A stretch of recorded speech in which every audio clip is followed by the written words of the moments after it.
রাজ্যসভা সদস্য 6 বছরের জন্য নির্বাচিত হন বিভিন্ন রাজ্যের এমপি এমএলএদের দ্বারা ভোটে, আর লোকসভা সদস্য 5 বছরের জন্য নির্বাচিত হন একদম সরাসরি জনগণ লোকসভার ভোটের মাধ্যমে। তাই তো ভোট দেওয়ার সময় আমরা এমপি চুজ করি, মানে পছন্দ করি, সেই এমপি যেই একজন নেতা পছন্দ করি তাকে প্রধানমন্ত্রী বানানো হয়।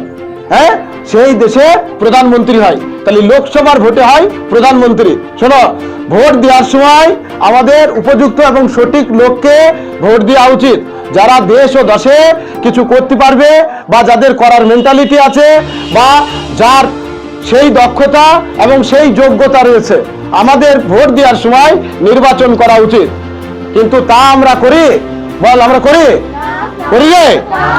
আমরা তা করিনি। আমরা ভোট দেওয়ার সময় ভোট দিই একজন গায়ক, সিনেমা স্টার, একজন নায়ক, তারপর আমরা ভোট দিই ক্রিকেটার, আমরা ভোট দিই ভজন গায়িকা, এদেরকে।